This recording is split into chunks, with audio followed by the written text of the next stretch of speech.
Can everybody hear me? Oh, wow, that's good and loud. Hi, we're going to go ahead and get started.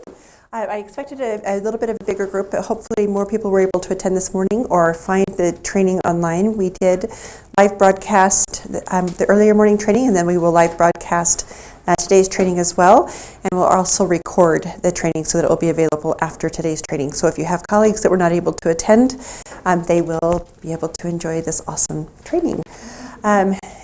Also, there will be some additional training opportunities available as the system continues to develop. We establish our FAQs and we learn the system as we go. So just so you know, this is not the only exposure that you're going to get to any training.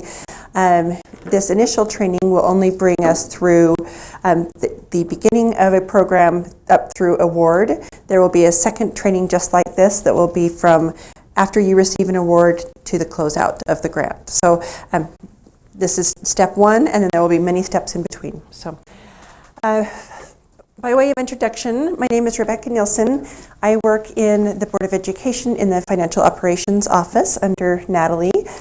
I've been with the Board of Education for about 5 months now, but I'm not a stranger to grants. I came from Intermountain Healthcare, where I managed all of their grants for almost 18 years. So, while education is different and new and has its own uniqueness, I am not unfamiliar with the grants process. So this tool, this Utah grant system that's been developed for us is a good system. We're looking forward to fully implementing this week. As you may even receive some email invitations as early as today to go out and start registering in the system.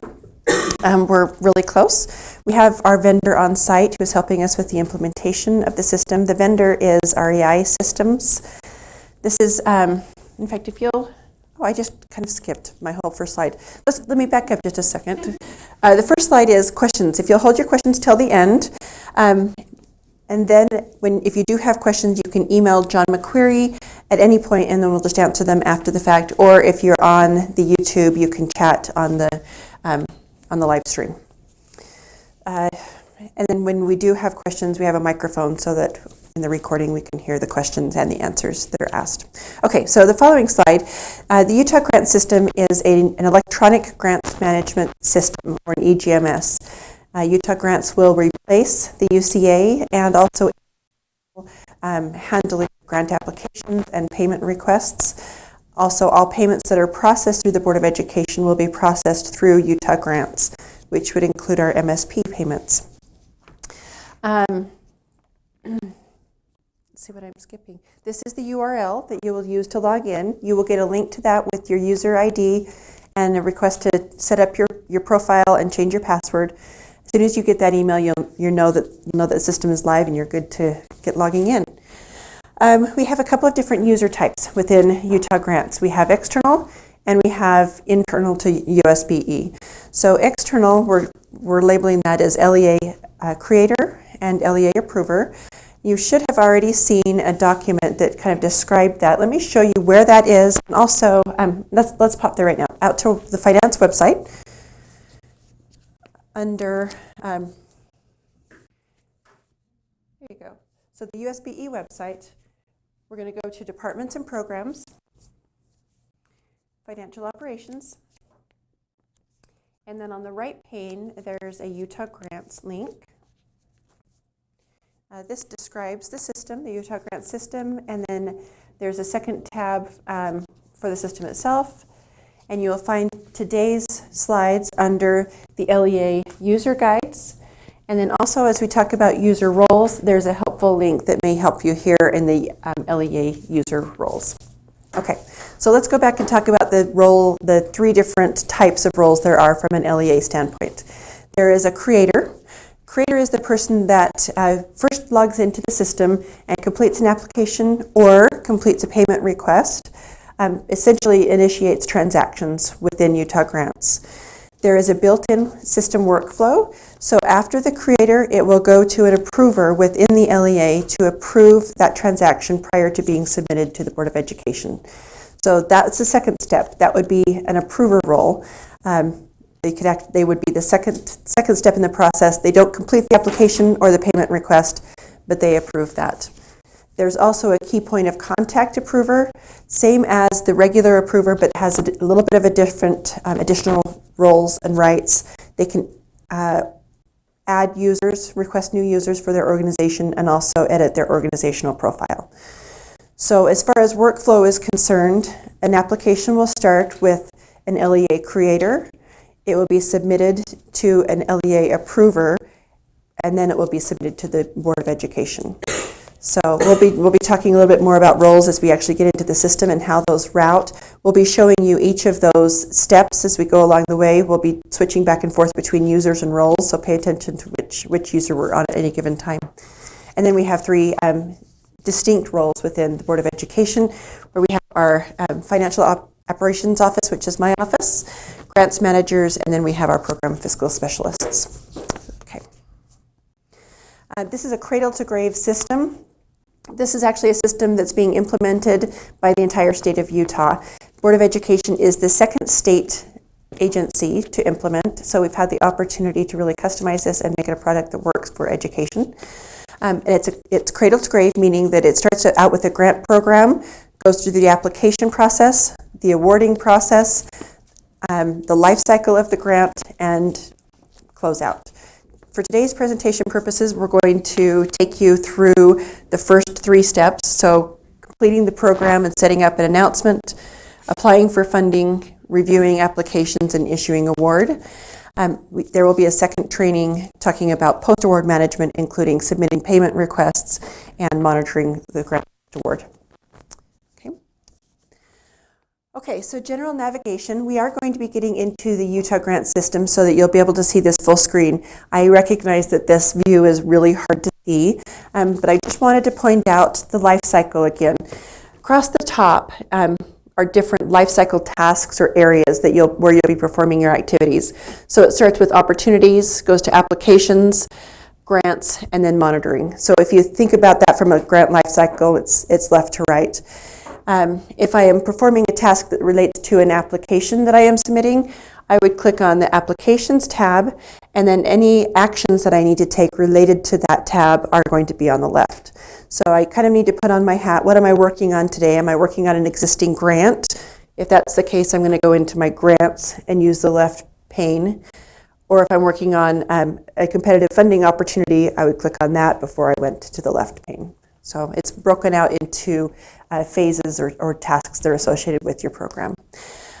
So just some key things that will be found in each of those areas. Okay, icons and tips. What you're going to be seeing predominantly throughout this presentation, pretty much the first three items, and they're pretty self-explanatory. If you have a question about what the icon is that you're going to click on, you can actually hover over it and it will give you the name of the icon so you'll know what the action is that you're clicking on. The green eyeball button will be to view or get more detail. Edit button is the blue pen, and then a green action button. It may not actually be green today because we're still in a testing environment rather than the live environment, but don't worry too much about the color on that. Also, save often. If you are stepping away from your desk, make sure you save. If you're clicking between tabs or tasks, make sure that you save. I know that a lot of work goes into these applications and completing reimbursement requests. Just make sure that the work that you are doing is being saved in the system throughout. The system will time out after 30 minutes. Also, there are certain tasks that you perform that you can be the only person that owns that task. So once you become the owner of a specific application, for today's purposes, it would also be a payment request. You can be the only person that touches that until it gets submitted for approval. So we cannot collaborate on an application where we have one person complete the budget and another person complete the programmatic aspects of the grant. It needs to all be one person. The collaboration will have to be done offline, and you'll have to coordinate who's entering those two different areas. Be really careful here, and there's a warning that comes up when you click on that action that you are assigning this task to you. Nobody else will be able to get into that task if you've assigned it to you. So I'll show you when that comes up here. Okay. Also, basic search functionality. This is very robust within Utah grants. The first box is a quick search functionality, and it will search anything that's on your screen. So you don't have to know where it is within which column.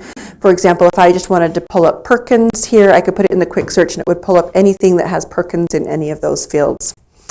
Additionally, there's a filter functionality that I can filter by certain columns and operators within that column, such as contains or does not contain, and then a value. You can add multiple filters. So you can filter for Perkins and you can filter for 2019, and you will get the 2019 Perkins program. Know that it narrows your search. It's not an or function. It's not pulling up 2019 or Perkins. It's 2019 and Perkins. So it narrows that search. Okay. All right. So some key vocabulary. How grants flow through the system. We start with a program. The program is the overarching funding source, essentially. So if it comes from state funding or if it comes from federal funding, it will define what the program is. It will define who the eligible recipients are, the overview of what's to be performed under that program, specific funding types, indirect cost rates. Perkins is a really great example of a program. Within that program, we can have announcements. So if this were a competitive award, I may issue an announcement in July, issue awards off of that announcement, and then find that I still have some money available. I issue a second announcement in January for applications to submit at that point. So I can have multiple announcements for funding under one program. Then the grant becomes the relationship between the Board of Education and the LEA. So once we have established that relationship, we're saying the Board of Education is going to give you funding. So there's one grant per announcement. And yes? The announcements, will they be in the Utah grants or do you send them to my email? Okay, the question was, will the announcements be within Utah grants or will it be within the email? You got ahead of me about 2 slides, but I'm going to address that. Where you'll find those, and it depends, which is the favorite answer, right? It depends. Okay, so going back, just a couple more things. You'll have an award within that grant. You could have multiple awards. You could have amendments. Also, you'll have tasks and budget revisions. Okay. There are 4 major pathways within Utah grants, how the Board of Education issues money to the LEAs. The first one is the MSP program. Within the MSP program, we calculate the allocations outside of Utah grants. The financial operations uploads the allocation amount to the LEAs, and an award is auto-generated, and the LEA will start seeing their payment on their allotment memo. There's no action required from the LEA for that to occur, but note that the payments will be going through this system so that you can query against that, or you can see all of the payments that are being processed, which will include the MSP programs.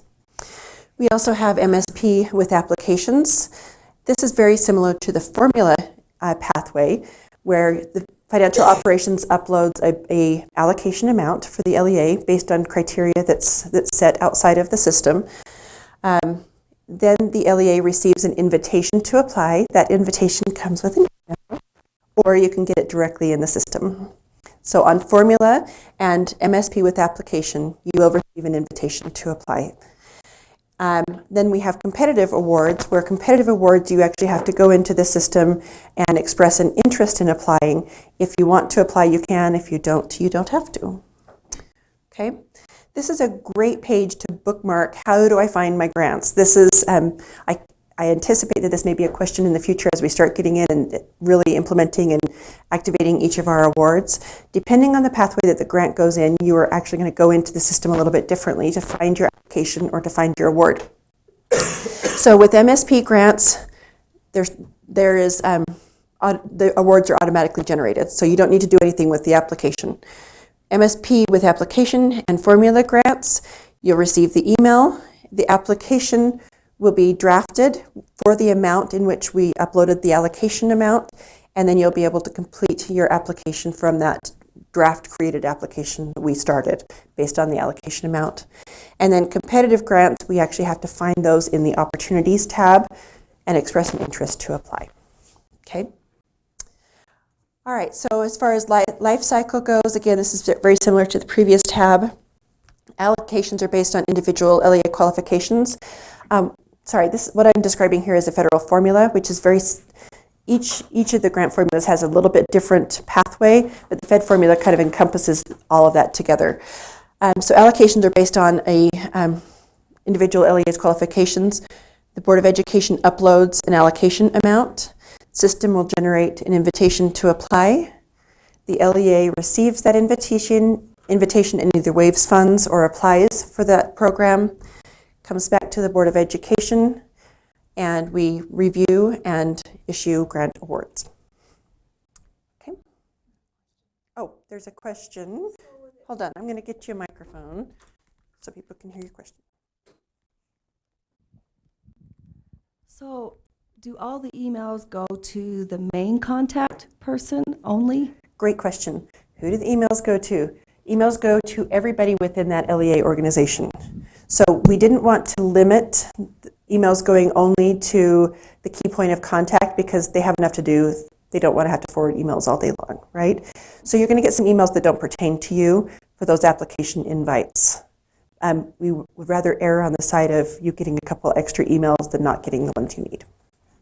Does that help? So that means then everybody we've already set up in the system, registered, they'll all get it then? Yes, so everyone that has an active license within the system, and if you have completed that SurveyMonkey, they're on my list to be licensed, they will get that email saying the Perkins program is active, we've uploaded an allocation, please go out and apply.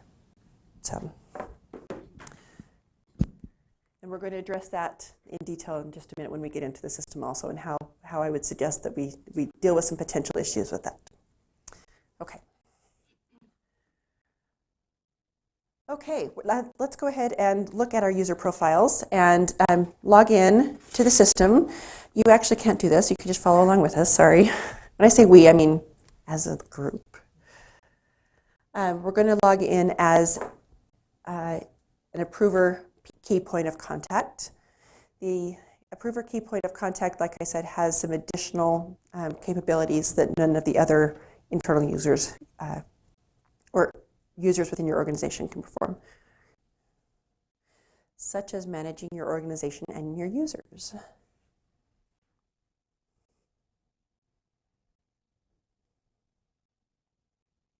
Okay, so you're going to start out on the Home tab. That's where we are now. And we're going to go on the left to Manage Organization Profile here. And you'll note that on the top right corner, there is an Edit button. This is what's unique to the key POC for an organization. And you can now see any box that is, or any field that is boxed around, that's an editable box that the key point of contact can update. There are certain fields that the key POC cannot update, such as EIN, DUNS number, and organization type. If any of those got loaded incorrectly, please contact our office and we'll make sure that that gets updated. Okay, you can also enter some additional information, your entity's fiscal year start and end dates, and it will also show you the grants that you have, and it lists all of the contacts or users that you have within the system. You can go into New to add a new user, and you will enter the information including the role, creator or approver, and also the sponsoring agency. Because you work with the Board of Education, we will be your sponsoring agency. So Alicia's going to go ahead and just add a test user.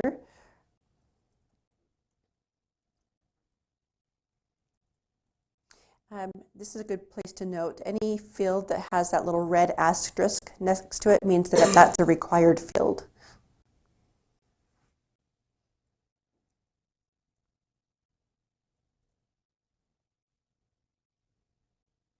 And save. We're now going to go back into the organizational profile by clicking the back button. And I'll be able to see that Alicia is in my list, but her status is new. So here, that means she's new, but an invitation hasn't even been sent for her. So my favorite icon within the system is the purple paper airplane. We're going to click on that to send an invitation. Alicia is actually going to receive the email directly out of the system saying, do you really want to be a user? And if you do, click on this link so that we can get the request sent to the Board of Education.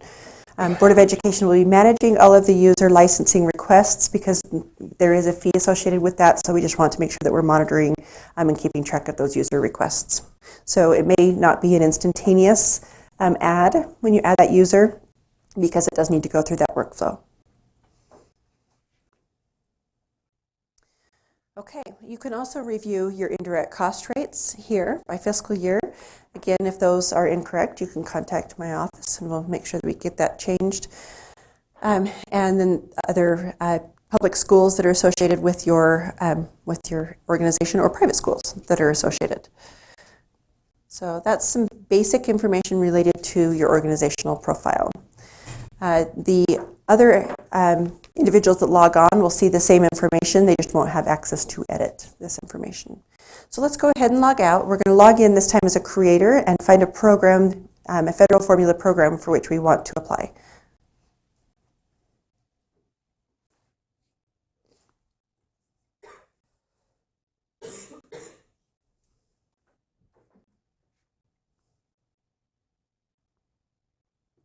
This is not an easily remembered login.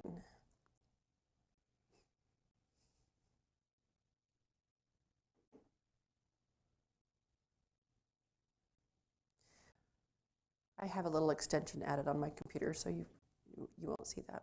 Okay, this is what the creator sees when they first log in. Because the federal formula applications are created in draft status, they're going to be created as a task for all LEA users.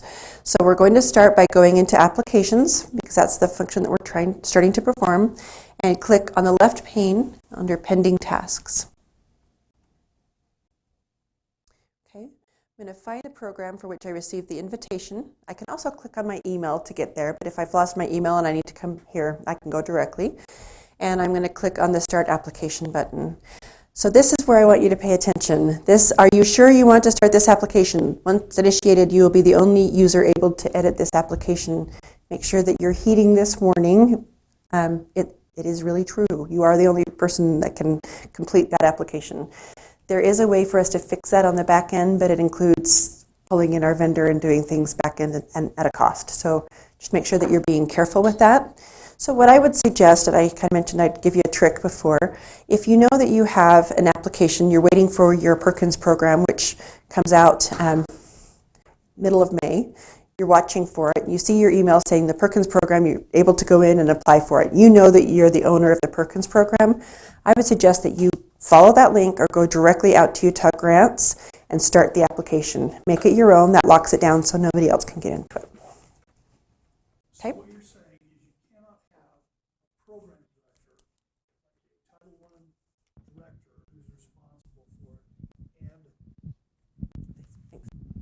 So you can't have a Title I director that's responsible for the Title I program and someone within the accounting staff who's responsible for the budget both access that program. That is correct. You cannot have two people access that program. That's very problematic. We're going to have to adjust our workflows. Okay, so that's something that's going to have to change, especially in larger districts, but even in small districts, our Title I director doesn't even work for us. He's in another school district. And so this is just not going to work. So there's a couple ways that you can do that, and I'll show you when we get into the applications themselves. The applications are typically completed on a PDF form, and the CTE director can very easily complete that PDF form and give it to the financial operations office, and then you actually just upload it for them, complete the budget, you're done. So there's a few ways that we can maybe think that through as far as workflow goes. But it will be different than what you're used to, at least for the time being. Okay. It's a system limitation right now that we can't get around in the short term. Okay. Okay. The microphone's right behind you. Thank you. So basically, we can. It just takes a second. You're good. Okay.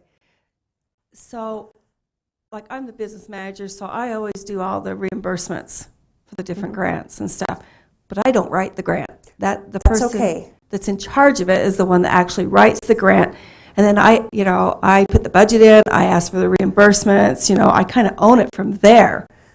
Right. So the budget is part of the application process in Utah grants, but the reimbursement request is separate. So it doesn't have to be the same creator that creates the application is also submitting the reimbursement request. In fact, I would argue that may not be good practice if you have separation of duties, that you have a different creator for your reimbursement requests. Okay, so just to give you an example, like K3 reading, I know they've changed the name now, but I'm still, so we have a person who's totally in charge of filling in all the requirements, the grant itself, and usually, I will give her budget numbers that she can put in once she's told me her thing.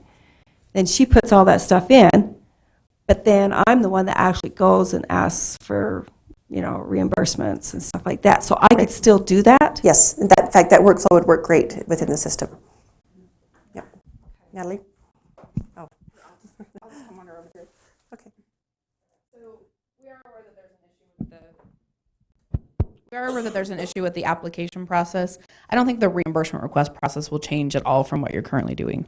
Those are totally separate. Once the application is submitted, additional users who have the same access or level codes as creators and approvers can get into the system. If you're an approver, you can create and somebody else can approve, or if you have an accountant who wants to create the reimbursement request and you want to approve, we try to provide internal control within our LEAs so that you have two people approving transactions, because right now we don't. And that approver has to be somebody who has the authority to obligate the LEA, because you're the ones who's signing off and assuring that all the expenditures that you're claiming are allowable, that kind of stuff. So I think the only issue where we're going to run into those permissions is with the application. With most of our applications, I think we're going to stick with the PDF forms. So you could just download the PDF, send it off to your program person, have them submit it. Usually all you have to do is upload that and then put the budget in. There are going to be a few programs we're going to have to work through, like Title I and Special Ed, where they have some forms that have to be filled out. But right now, that's a limitation of the system. It's not something that we can get around. We've been working with the vendor to talk through how that goes, but the licenses in the system limit access in the system. So we will keep that in mind, and we're open to feedback, but in this first year, there's not much we can do about the application piece. So if you create something and you go through the whole process, can someone else go back and edit that at some point in time? You are still the owner. And even the approver cannot edit that. When it gets to the approver standpoint, you'll see that the approver can send back the transaction for the creator to fix, but only one person can make changes to that. Not one individual owns it. So that's a limitation. Yeah, it's a limitation in the application process that we're working through. Can the creator do reimbursements? Yeah, the application creator and the reimbursement creator can be two completely separate people. But they could also be the same person? They could be. They could be. But we need to allow for enough flexibility within each organization. So a large school district and a small charter may have different capacities that they can handle. You're always going to have a second approver, though, so that will help us with some of the risk. Okay. Does that help? Thanks, Natalie. Okay, so we have gotten into an application. We have found this rural low-income schools program that we want to apply. We received an email notification with an allocation amount. We've come into the system and we're going to go ahead and start our application. So we're going to click on the edit button in the top right corner. At this point, I could have also waived this funding. If this is funding that I'm not interested in, I can waive it here. Okay. So within the program, in the Overview tab, you'll see throughout the system there are several tabs within a task. Within the application, you'll see the Overview, Budget, Attachments, and History. Within the Overview tab, we're going to name this application something that's meaningful for my LEA. You don't have to rename this. This defaults as the USB program.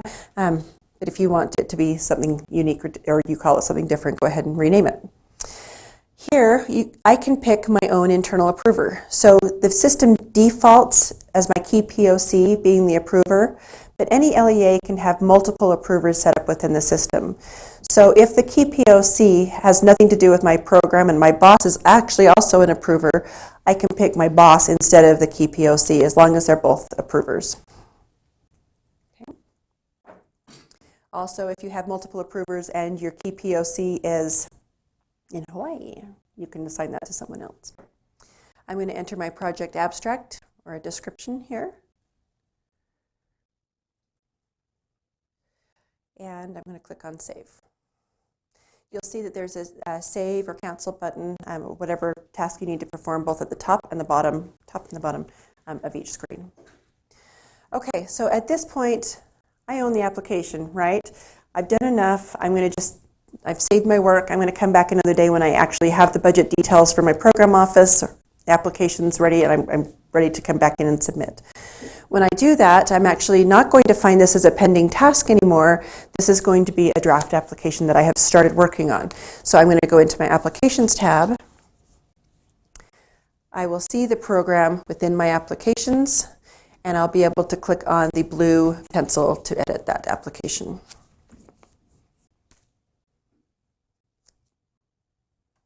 Okay, so now I've come back in and I am ready to complete the budget related to this program. Let's go into the Budget tab. You'll see here the overall allocation that was issued to your school with this announcement, also the remaining budget. When my application is complete, this remaining budget should be 0, or must be 0. You need to completely budget your application before submitting it to USBE. It also shows my indirect cost rate and my indirect cost rate type. You'll enter a budget narrative here. How do you plan to spend the money, or what are you doing with the program? And I'm going to click Save. Just get in the habit. Does Control S work? I have absolutely no idea. We will find out. We don't know. Okay, we'll find out. All right, then we're going to scroll down a little bit further and actually look at the budget details. So here, if you expect to see a category and you're not seeing it, so for example, if travel is excluded on this program, as we set up the program at the USBE level, we could just take that travel line completely out. So if you see something that's missing, it's likely because it's an unallowable cost. To enter each of these boxes and edit them, I'm going to click on the blue pencil. What Alicia's doing here is a quick, easy trick to make sure all of these are open. I can just edit my budgets in a smoother fashion. So we're going to go ahead and enter some amounts for this budget. And it does need to be to the penny. To the penny? Oh, yes.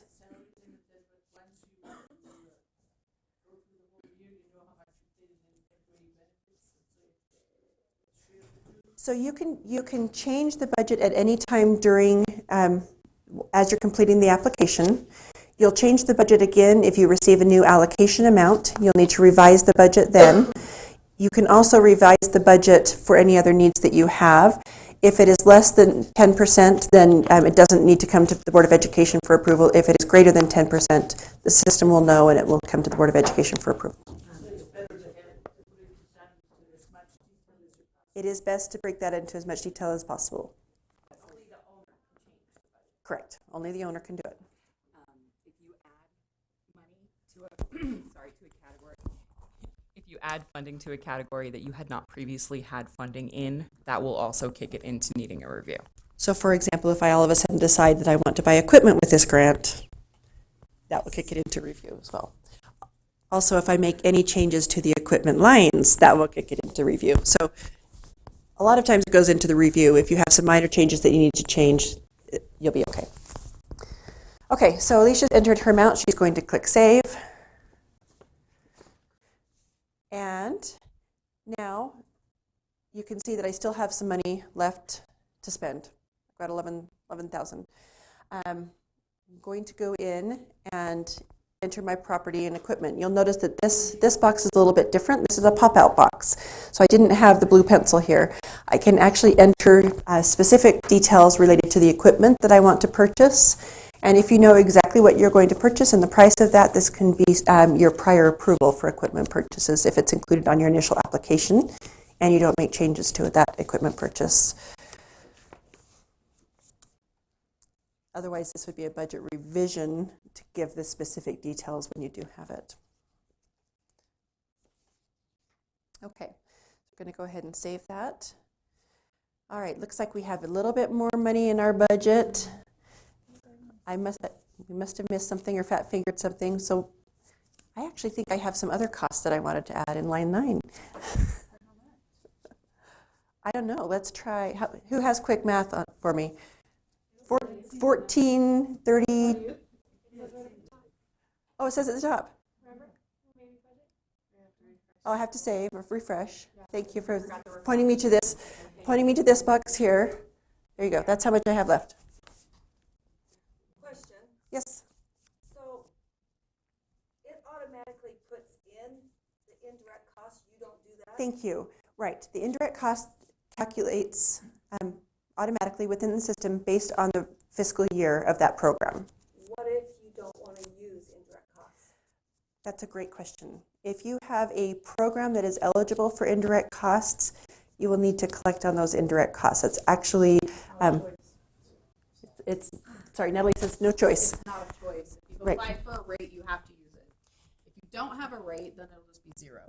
But if you've applied for a rate and signed off on an indirect cost agreement, you have to use it when grants are applicable to have indirect costs applied to them.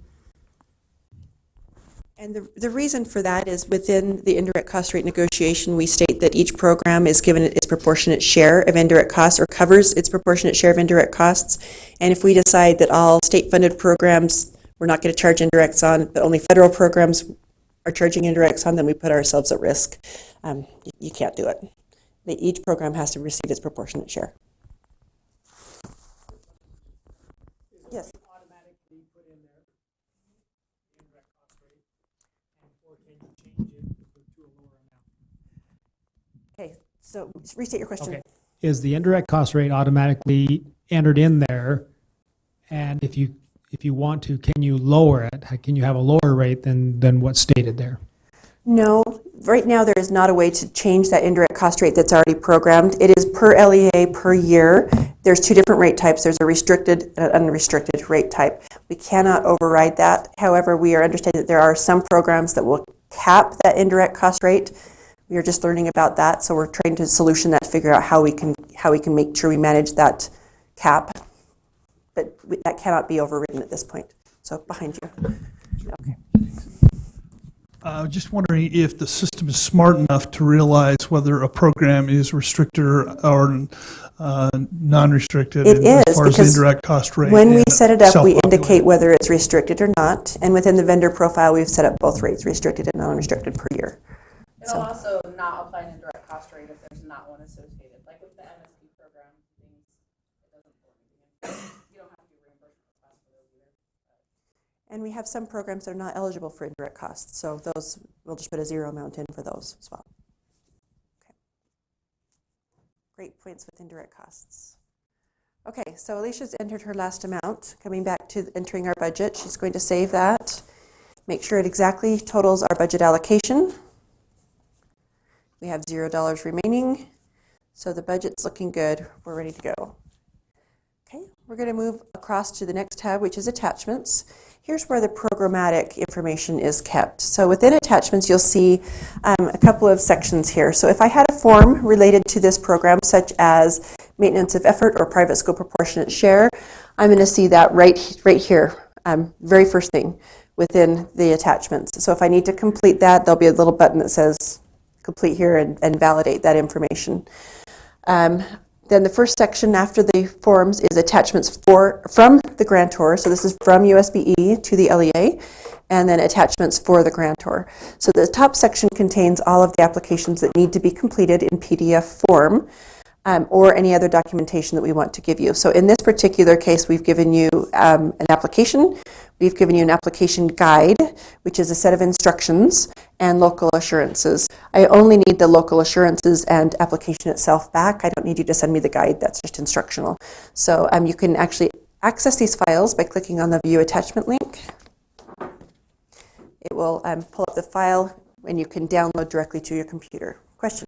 You talked about the fact that you could download these PDFs and have a program director fill these out Yes. and then give them back if you happen to be the owner of the grant. Right. So what would, the flow would be the owner of the grant would actually have to go download those forms, then forward them to the, whoever it was filling out those forms, have them sent them back to I you and then understand. you upload it. Yes. Is that, I'm just Yes. trying to understand the flow of how things would have to go in order to work it, because they couldn't put them in because they're not the owner of the grant. They couldn't even get to the forms to download them. On a federal formula application, that is correct. You said the magic word. Okay. All right. So if there is a PDF form that needs to be filled out, it will be attached to the announcement. So if it's a form built into the system, you're right, you won't be able to download that. But if it's a PDF, something that's being added to or an additional part, they're saying it's in the announcement that goes out in the email. In the email announcement? Pardon? It comes out with the email announcement, is that right? The PDF. No. I think so. We'll find out if there's another way to access that. I happen to know that on the Perkins program, the Perkins directors made it available online for them as well, so they could download it there and then just give you the file. REI, Praveen, please. Downloading a PDF is not editing an application, so anybody can do that. Okay. Plus, it is available at announcement also. Okay. So if you have in a competitive workflow, you should be able to download any attachment that is provided and save it on your computer. Anybody can do that, and then you have access to that. Okay. So I may need to show you where you can do that. It's actually not within the pending tasks. The pending tasks is where you assign yourself that task. But from what I understand, you can see that announcement without creating a task for yourself, right? Okay. And in fact, let's pause for just a second. We're going to leave the presentation here. Alicia, you're on the spot here. Let's pretend like we're just now logging in. We haven't completed our tasks. We're going to go to the Home tab, and I'm looking for a federal formula application. So I'm going to go to Home. While you're driving, can I say something? Yeah. So we know that everyone's really worried about training right now. There are only 2 applications in this system we're planning on this fiscal year. One is the special ed IDEA and preschool ones, and then the Perkins for CTE. Every other application is going to stay either in the UCA where it currently is, or it will stay in its paper format this year. We didn't have sufficient time to train everybody as to how the budgets are going to work or how the applications would work. We didn't have sufficient time to build all the forms that are necessary, those kinds of things. And so for this year, special education and Perkins are going to have to do all the grant applications in the system. Everything will have to have a budget, so you as the business officials are going to have to support taking the budgets out of the UCA as they're filled out in the UCA and putting them over here. We're sorry, we know that that's a lot of work, but we have to have a budget in the system to do reimbursement requests. We're doing implementation in cycles, if you will, so that we can spend our time during the year working with our sections to figure out what the applications look like and to provide adequate training so that you and your staff are ready next year when we have to do applications in here. So I don't know if that will help. I know there's a lot of concern and angst about having to figure all of this out. Really, the only thing we need you to learn right now is budgets. Budget submission and reimbursement requests, which really aren't going to cover a lot today because we haven't got there yet. And we've already provided specific training to Perkins staff. That happened yesterday. And there is a training scheduled for special education staff the 1st of June to show them how to do the application piece. So we feel like we've kind of mitigated some of that craziness this year, even though there will be some budget transition. Natalie, just let me clarify and make sure I'm clear on it. So what you're saying is Perkins and the 2 special ed programs will be part of this system as far as grants, but that all grants that would normally be in UCA, we're going to have to bring those budgets over into here and get the reimbursements through this system. Is that correct? Yes, everything that requires a reimbursement request. So if you have filled out a paper reimbursement request or those Excel spreadsheets that you send in or those things you put in the SharePoints, as of July 1st, those are all gone. Every budget or everything that you would be requesting reimbursement for has to have a budget in the system and has to be set up in the system in order for you to do reimbursement requests. So that means as a transition, when we shut everything off on the 1st of July, we will be setting all the old grants up. Those that are currently outstanding, we'll be rolling your carryover balances up. We'll send you a notice when it's ready. You can go in and put your budget in and certify it. We'll make all the information that we have available to you so you don't have to go do research. We'll roll all that stuff over and then you can start processing reimbursement requests. New grants, you'll also have to, so for example, you'll have to fill out your Title I. Your Title I directors will fill out their Title I application in the UCA this year, just like they've done for the last however many years. The last part is a budget page. They can print that out or email that to you and you can go in and key the budget in. And then we'll be good to go for Title I. We're going to kind of sit on the fence for applications this year just because we don't have sufficient time to get everything in and train everybody. But budgets have to be in for everything, and we will tell you when the grants are available for you to enter them. You don't have to go find them. We'll give you a schedule. We're working on a data transition so that you know when we're putting everything in and when you can make those available. So you're also saying then that if we have a grant that does not, our fiscal year doesn't until July 1, so we may not do we're not going to do our final grant request until after the end of the fiscal year. And so we're going to be, what you're saying is we're going to have to be putting in budgets for the prior year in, or the current fiscal year into this system to make our final reimbursement request for FY18. And there's nothing I can do about that. That's what happens when you switch systems. We can't be processing expenditures in two different systems and trying to reconcile them. So I know in our UASBO training and then also for the charter school director training, we gave a cutoff date of July 9th. There's an implementation schedule on our website. July, which we know that you haven't run your last payrolls. We know that when you're finalizing grants for your fiscal year, a lot of you don't run your last payrolls until the 15th. We get it. We don't want you to request things in advance because that would not be in compliance with regulations. We recognize that that's a lot of work for all of us to have to roll budgets over and then have you do your final reimbursement request or pick them up from there, but it's the only way that we can transition everything cleanly out of the old systems and into the new. You'll also, when we set up those new grants, be getting new award letters for all of those so that you know where we are. But we want to make sure that everybody has the opportunity to see what their total available balances is for all their grants. That's really one of the huge benefits once we get past some of this implementation stuff, is that you as business administrators and business officials will have everything that is your LEA is applied for or is entitled to in one place, which you don't have that right now. You have spreadsheets, you have emails, you have more emails, some more spreadsheets, some Post-its, right? Like you don't have everything in one place. And so one of the huge advantages of the system is everything will be in one place. It's going to take a little bit of time and effort to get it operational, but we think that it's worth the pain and agony to give you tools that you don't currently have. So, Will we still have till July 9th to turn in the current year? Yes. Reimbursement? Yes. So, and if you don't make the July 9th deadline, we're not going to not pay you. I mean, you haven't lost that money. Hang on to those expenditures and claim them when we get the program up and running in the new system. I mean, I think that that's a message that might have gone out, is that if you don't make July 9th, too bad, you're not going to get that money. That doesn't make any sense. Grant programs have period of availabilities. We know that you have fiscal year and deadlines that you can't meet. That July 9th date is a little bit early, but we had to pick a line in the sand. We had to pick a time when we were going to shut all the old stuff off and start transitioning everything over. So as we indicated in those trainings earlier, some of the programs will probably be available the first couple weeks of July. If we can roll everything over, new programs, we know what those budgets are, so that should be pretty easy. Some of the old ones, we have to close our fiscal year here at the state. So we can then carry those balances over, set them up in the new system, and then have you do budgets. So it's going to be a little bit of a process. We're hoping to be completely done by September. But we'll have to have everyone be a little patient with that. So it's going to be a little bit of work, and we appreciate your support. I think that it'll be worth it in the long run. So. Another question? We pass the Okay, so if I understand this right, when we roll everything over and we've got to load the new budgets in order to get reimbursed for FY18's funds, does the owner problem exist there? Can we go key in the budget and then do the reimbursements? Or once we key in the budget, does that now lock the director out for the next year? The problem still exists, whether it be an 18 program or a 19 program.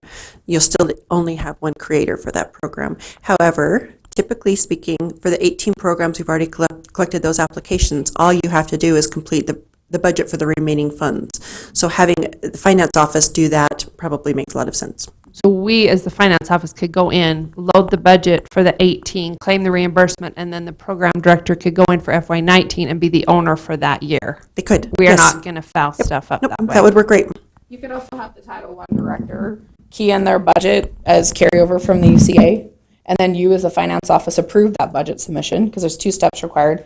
Once the budget's approved and it's approved by us, you can start submitting reimbursement requests. So if you have a creator and approver set up in the finance office, your Title I director doesn't have to touch it again. If you want your Title I director to input the initial reimbursement request and you approve it, that's a choice you have as well. So we tried to leave the roles a little bit flexible, so each and every LEA has a different way of doing business.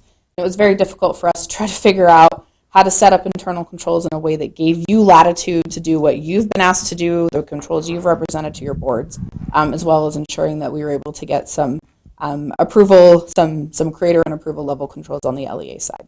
So is the owner on a per fiscal year basis? Or It's per application or per reimbursement request. So the application is related to the fiscal year program. So yes, they're separate.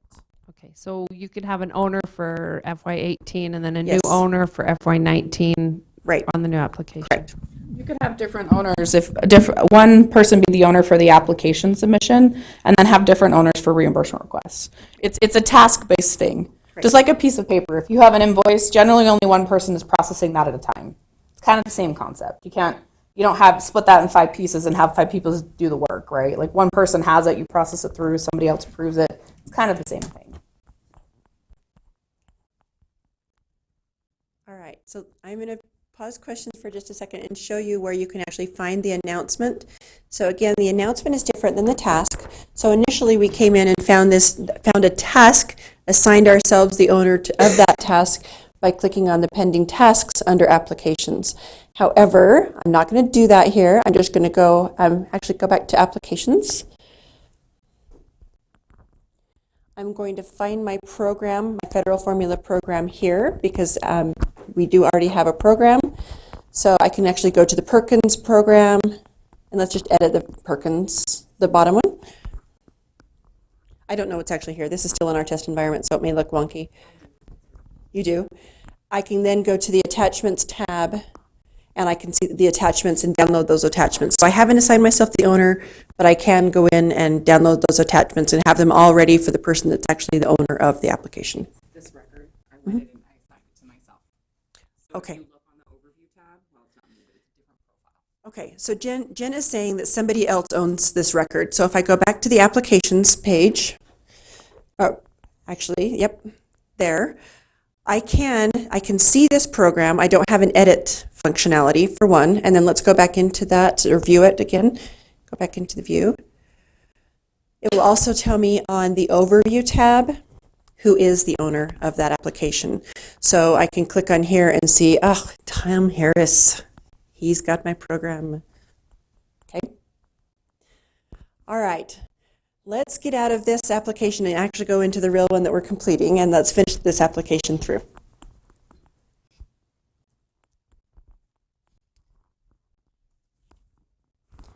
I have completed my overview tab, I have completed my budget tab, and now I need to look at my attachments. So I'm going to download those from the section that's attachments from Grantor. I clicked the link, it opened up a separate window, and then I can just download that directly to my computer. I can change that file, save all of my information directly to my computer, and then come back and upload that attachment in the attachments for Grantor section. And this is pretty easy. What I'm uploading right now is my application. There is an opportunity to add any other documentation that you feel that will help your application or supporting documentation. We will indicate which applications are required or which files are required and which ones are optional. I think I mentioned before, like the application guide, that's an optional document. You don't need to attach that one. However, in the other, you can have as many other file types as you would like. So here's where you upload the picture of your kids. Okay, so I'm going to go into my desktop and find my application and type a description of that application, which is application, and save.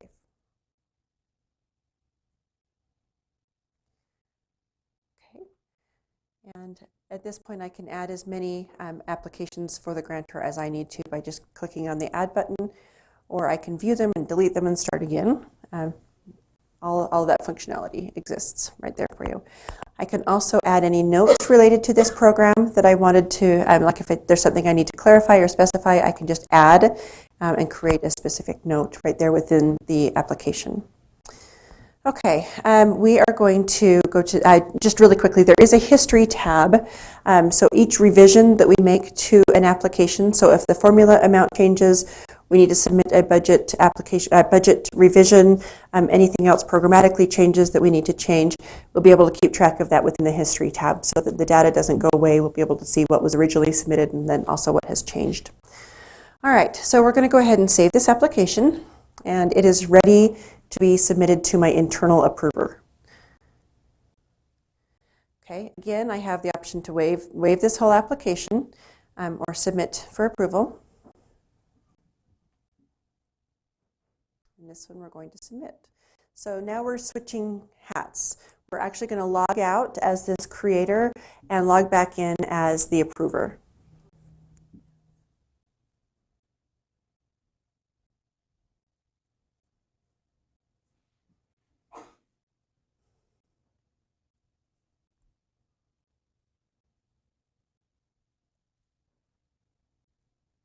The approver will also get an email saying that they have a task, so they can follow the link that's provided on the email, or they can come directly into the system to complete that task. I'll show you how they find it if they have lost the email.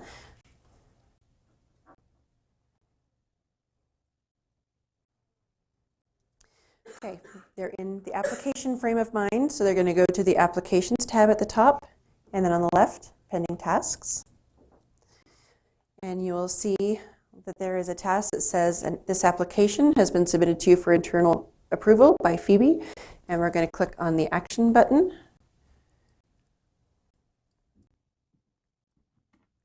Then I'm going to review everything that Phoebe has submitted. I have all the exact same information that she has completed, including the original PDF files, the PDF files that were uploaded back to USB-E, all of the budgets, all the narrative, all the comments.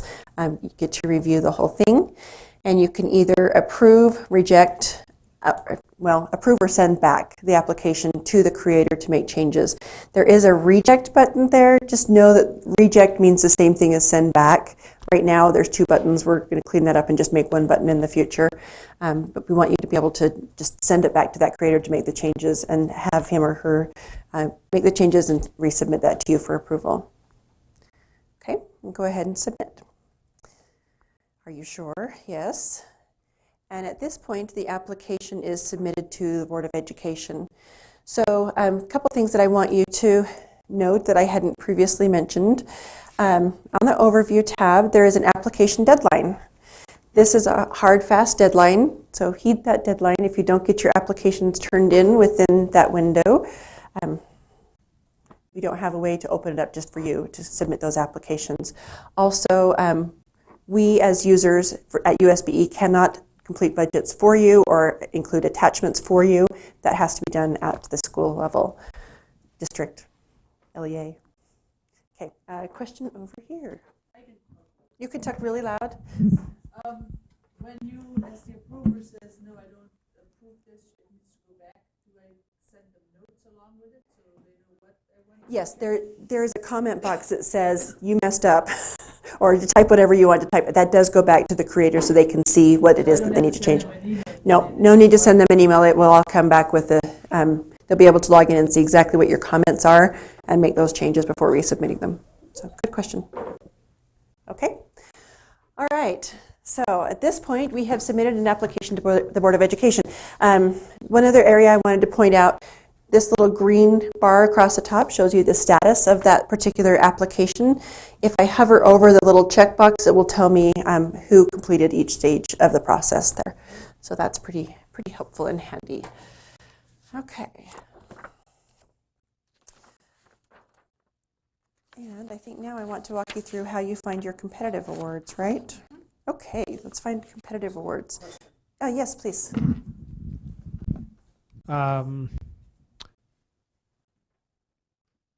If the grants are reduced, they'll come to us, and then the originator has to go in and adjust the budget, That's correct. correct? Okay. Right. And then if you do have changes, how quick is the turnaround from the state? Natalie, what's the turnaround from the state if there are changes that need to be submitted? So that all depends. If the change is less than 10%, I think you can process it that day, right? Yeah. In a budget, there's no approval. If you're making a change or a major change that extends past that threshold, it'll have to go to the program, and the program approves it. I don't think we're doing. It's just a programmatic approval. So I don't. Unfortunately, we can't control the timelines of the programs, but if you're finding extended delays, one of the cool things in the system is you can actually track when things happened, and our program staff will be able to see how long they've had something sitting in their queue. If your budget revision has been sitting in their queue for 60 days, that's something that can be addressed with the supervisor of that section. Does that make sense? And so I know that sometimes we have delays in getting approvals right now in the UCA. Does it go to more than one person? If that person's on vacation or whatever, it's not going to sit in their queue until they come back, is it? It does sit in the program approver's queue, but we do have the ability to, so if somebody left or went on an extended leave, That's what I mean. we do have programs that have multiple approvers within them, and I think that they can go in. Yeah, and we can change anything downstream. So if someone leaves or if we have an emergency or something, we can make some changes. Okay. All right. So in a formula allocation, a draft application is created. However, in a competitive award, you are creating the draft application. So in order to find those opportunities, you're going to start on the Opportunities tab instead of the Applications tab. You're going to find the program for which you want to apply, and you can actually even just view it here and look at it and see if this really is the program that you want to apply. You can go through the eligibility and see who's eligible to apply for this. Private schools, charter schools, local governments, whomever, we can dictate who is eligible to apply for that specific program. You can see how much is available, project start and end dates, all of the key information about the program, also your budget categories, and documents associated with that application. So that would be your upload files will also be there. So attachments, sorry. There you go. So you can actually see the program before you express an interest in applying for that program. And if I scroll to the top, I can say, yes, this is a program and I'm interested in applying. Question? Sorry, I've got No, lots this is of great. questions. Will this system only contain those items that programs that are being managed by the state office or the State Board of Education? Like, for example, we have received recently grants from GoEd, Right. or other areas of state government. Will they be in here as well, or will they be outside of this Utah grant Right system? now, the Board of Education and the Utah Office of Victims of Crime Victims, if I think I have that right, are the only two state agencies which have implemented the Utah grant system. It's my understanding that the governor's initiative would include all state agencies, but we only have two agencies that have implemented. So if you have a grant that's coming from another state entity, they will be outside of the system right now. But eventually, they will come into it. That's as my well. understanding. Okay. Yep. STEM Action Center knows about the system. We've had some preliminary conversations with them, but they're not committed. I know there are a couple other larger state agencies that are looking into this, but I'm not sure what their timeframes are right now. Good questions. Okay, so I have expressed an interest in this application. So now I'm going on the left, I'm going to view my interested opportunities. find that opportunity again and click on the edit button.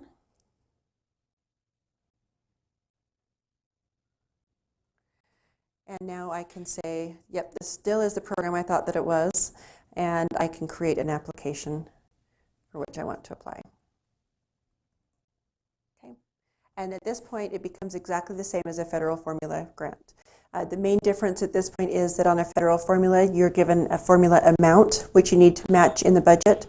Whereas on a competitive award, the program manager will give you a cap. They want you to apply for up to $50,000, but it can be any amount up to that cap amount that's provided by the program manager.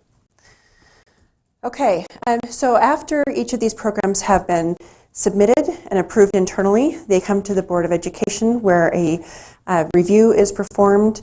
The Board of Education can conduct those reviews as the applications are submitted. We don't have to wait for that application deadline to review all 136 applications. As they start coming in, we can review those. So that should hopefully make the turnaround a little bit quicker. Also, as soon as those reviews are done and we have our funding source secured, we have our prime award letter if it's federal, we're able to issue the grant award. You will get an email saying, congratulations, you have a grant. It will have an attachment on that email with the grant award letter. You will also see it directly in the system, so you don't have to keep track of that grant award letter unless you really want to, but you do have access to that within the system. So after the award is issued, we are no longer in an opportunity or an application state of mind. We're in a grants mode. So I'm going to click on the grants tab at the top and then find the specific program for which I want to see the grant. And Jen, this is one of the pages that we need to actually see the title of the program. Oh, on On the list of grants, on the grants of, the list of grants. So if you go back, just the main grants page, let's show her really quickly. So I couldn't tell by the description, or by the number, by the ID, what it was that I was looking at. So I'm asking REI if we can add another column saying this is the rural low-income grant that I want to see. I'm just going to change that field around.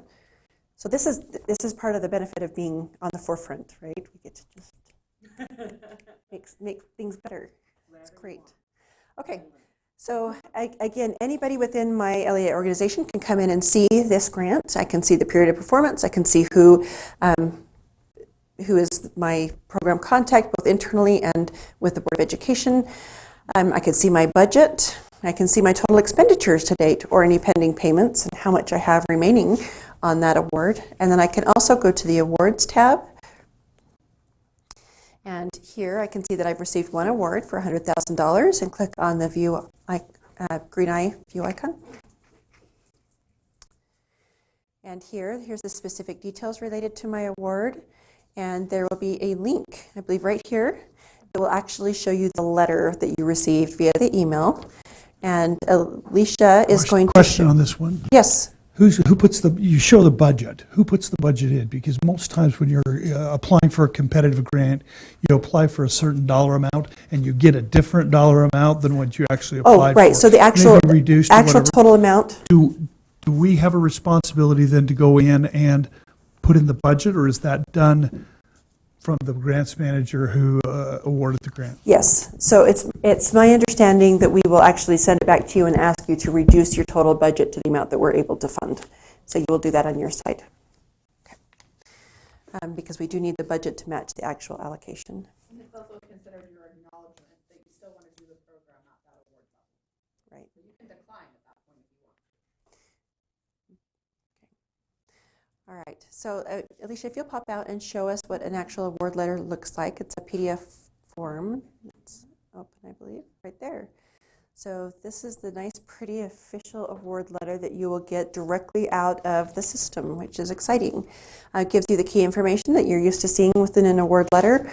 If you'll just kind of scroll down, indicates that we are the pass-through entity, who the subrecipient is, if you don't already know who you are. Also federal award information. So this relates to the federal award which we have received. This is a federal award letter. The state letter looks slightly different. It doesn't have this section, for example. This federal award section is from our prime award. So don't be worried when you see this total, the federal award amount of $11 million and you know that you only got $100,000. This is the overall federal award. But then if I drop down after the guidance, I can click on URLs to find additional information about the program. Here's the specific information as it relates to my award here. I was given $100,000. This is the first time I've received this award. There's been no additional or increase or decrease, so that's my cumulative award. Restricted indirect cost rate type, start and end dates, district program revenue codes, state revenue codes, and also contacts for who manages the program within the Board of Education. Will this go out email? Yes, this goes out email and you have access to it within the system both. Okay, really quickly, we have a really helpful tool. It's kind of a user help tool within Utah Grants that Alicia actually has a lot of familiarity with. Anywhere within Utah Grants, if you see that little orange box at the bottom of the screen, it's kind of a self-help center. It actually walks you through the different clicks for the function that you're trying to perform. So you click on what you're trying to do. I want to complete a federal or competitive application. It's going to tell me you're going to click on the Applications tab. Click on my pending tasks. It's actually going to walk you through step by step, and you're doing the clicking and you're picking which program that you're looking at. So it's not like a dummy data or anything. It's just showing you where to look and do the next step. So it's actually really cool. So, okay. All right, so that reaches the end of the training portion of this. This is the point where we're going to ask questions. We've been asking a lot of questions along the way, but John, are you monitoring email? Have we had any questions come in online? No. Okay. Oh, John's just answering them ad hoc. That's awesome. Okay, so other questions, and if there's any online, John, if you'll let me know. Other questions? So just to be clear, as far as our reimbursements that are going to happen after July 9th? 9th. The last reimbursement you can do in the old system is July 9th. July 9th. There's going to be a waiting period before we're able to turn on Utah Grants. We've got to load all of the carryover budgets, so it will likely be August or September before you're able to enter reimbursement requests within Utah Grants. But as they come on, you're going to notify us so that we can put in the budget and then request reimbursement probably at the same time, I would assume. It can't be the same time. We will notify you, yes, that there is an allocation and you need to complete your budget. That has to be approved by the program office and an award letter issued out of the system before you can actually do a reimbursement request. Okay, so we've got to put in the budget. It goes to the state, comes back to us, and then we can request reimbursement. Yes. Okay. And hopefully that's all done by September?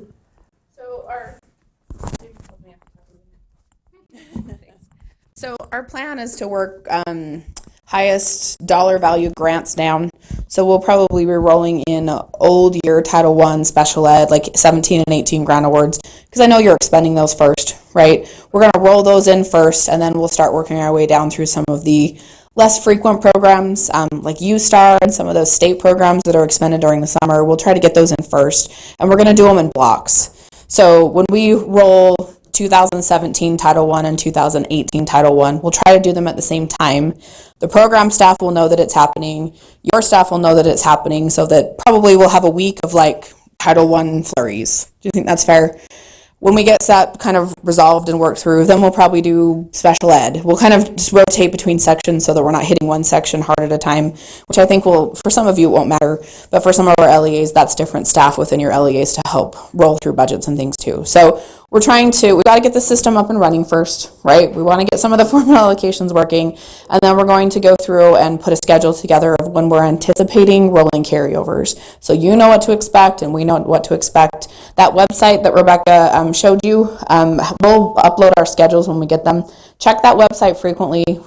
Rebecca's been putting training materials up there. Rebecca and John are monitoring questions. In my brain, I have a Q&A that we want to put together, that we want to post up there. As we get further instruction sheets, this is not the only thing that we will be sending you. The videos that we're recording will post up here. The user guides, as we kind of work our way through those and get those implemented. We're still making changes today. As Rebecca indicated, we're still working through a test environment. We have meetings today and tomorrow of things that we would like to see modified. So we're working our way through making sure we can make the system live. You're going to see little tweaks and changes as we do releases. Like I indicated, we don't have a reimbursement request to show you today because we're only up through the award. Reimbursement request is the next release, but we won't need that until July. So we have a month or so to work with the vendor and get that up and running. It's likely that we'll have another training like this to walk you through how to do reimbursement requests. They look exactly like the UCA ones. They're not different. They're the same exact forms, the same account codes that you're used to seeing. We didn't change much from the UCA format except for that the system calculates it for you. It's no longer landscape. Yeah, it's no longer landscape. There will be a different budget for CTE, and CTE. there's one other that has an admin cost cap, I think. Anyway, yeah, there's anybody that has an admin cost cap, which is what Rebecca indicated. As you can imagine, as we're going through and trying to standardize this process, we're finding sections that we're doing things we didn't know that they were doing, and that's fine. But we're trying to figure out how to streamline everything into one or two different kinds of forms, so you don't have to do something different for every single program you submit a reimbursement request for. That's a process. It evolves as we go along. But for the most part, we think that all of our state and federal forms will look fairly similar and be pretty consistent. The other nice thing about this, so starting in July, that's the other thing that we're working on this week, MSP will be calculated and processed to FiNet directly through here. So FiNet is the state's accounting system. Right now, Jamie is upstairs manually typing in every single one of your payments, thousands of them every month. It's not fun. And so the first program essentially that'll go live in the system is MSP. So you really shouldn't see any difference at all in what you see in your allotment memos or your payments. It's just how that information is getting into the state's accounting system that'll be different on our end. So MSP will actually be in here too, and you'll be able to see your allocations, you'll be able to see what's left, some of the 112 payments, all that kind of stuff will be processed through here too. You will not have to fill out reimbursement requests for those. You will not have to do budgets for those. So don't think we're trying to go there. You only have to do budgets and reimbursement requests for the ones that we're requiring reimbursements for. So here first, and then. Okay, so if I'm understanding you, for the current year, when you roll that over to this new system, any leftover funds, you're just rolling over a lump sum number. So like, if we had 100,000, we've only requested 75, we have a rollover of 25,000, then that 25,000 will roll over to that program as a lump sum. Then we go in and we actually allocate it into all the separate budgets. Right. You will Okay. create the budget categories. We will just give you the allotment amount. And we're anticipated that you can just go into the UCA. It'll still be open and available and just translate the budget directly over.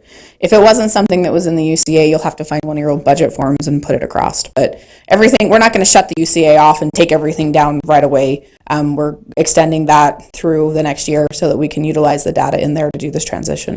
So then the only thing we need to worry about as far as reimbursements is what we already do in the UCA right now. I mean, there won't be additional ones that we have to worry about budgets, just what we've been doing. Like you were saying, the MSP program? MSP program. Yeah, Right. like, we've never had to do a budget for that Right. in advance. If there are programs that are currently being handled manually, meaning that you submit an invoice via an email or a paper invoice, you won't be doing that anymore. So that's currently not managed by the UStar. UCA. You'll still have to, so right now with UStar, you have to send in a spreadsheet with your budget or fill out that reimbursement request. It's like an Excel sheet, right? Yes. You still have to do that. It'll just be in the system. So everything will be tracked in the system and you'll be able to see where you are at any given point in time. Right now, those spreadsheets, we don't have a lot of good internal controls, right? We can't manage from the finance office don't manage from time to time what your budget is. That's the program officer's responsibility. But having it in a system ensures that you're on the same page as we are, right? Everybody knows where we are. Yes, it's much more transparent. So things like the UStar grant that are on paper, that'll be in the system. Adult education, all those things that are generated off of a grant award will be in the system. It's very likely as we work through this process and through each section that things that haven't been as formal as they have been in the past will now look a lot more like grants. We're writing standard granting procedures, so everything is either in a contract or in a grant. Like, those are your choices. And right now, it's a little less formal, and we're formalizing that to, for lots of different reasons, but we're formalizing that to ensure that we have standard application across the agency.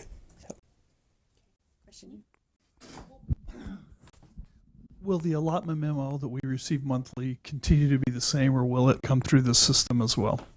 So right now, it'll continue to be the same. The only grants that we're not transitioning into here right now is the child nutrition program. And since that's a critical part of your allotment memo, it'll still be processed through FINA and sent to you the same way that it's being sent right now. So you may see new programs on there that you haven't seen before as we find things. But I think we've kind of teased most of those out at this point. Other questions? You guys asked a lot more questions than the last group. That means we have a lot more answers than the last group, so this was the right training to attend, right? If you think of things or as additional things come up, don't hesitate to reach out. We recognize that there's going to be a learning curve. We recognize that this is a change. All of these things are completely different than the way that we've done things before, but we really think that this is going to be a good system, and it's a great opportunity for us to have additional transparency, like mentioned, and it's going to be great, but it's not going to be without bumps, I'm sure. So you can email the Utah grants at schools.utah.gov. Actually, the last slide. Also, there's a phone number that you can call, a helpline phone number, if you have questions that way. And so, one more question I've got, and it may have been answered because I did have to step out for a minute. But to this point, I haven't seen where we can log in, that we've received logins or whatever for this system. When and how does that happen? It could happen as early as today. You're going to receive an advanced email saying, watch for your email. The email that's going to say the system is now active, you can go in and log in with your user ID, reset your password, is going to come from Salesforce.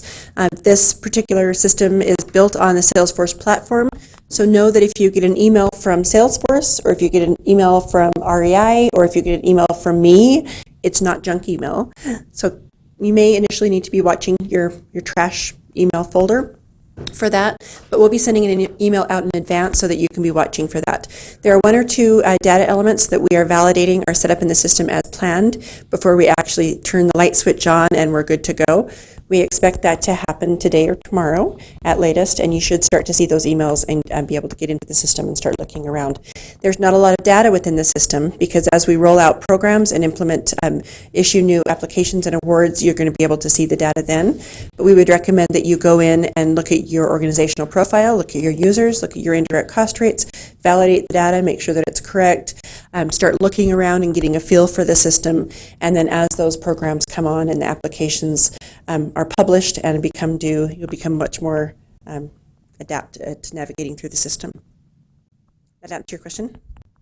Okay, stay tuned. All right, last chance, last call.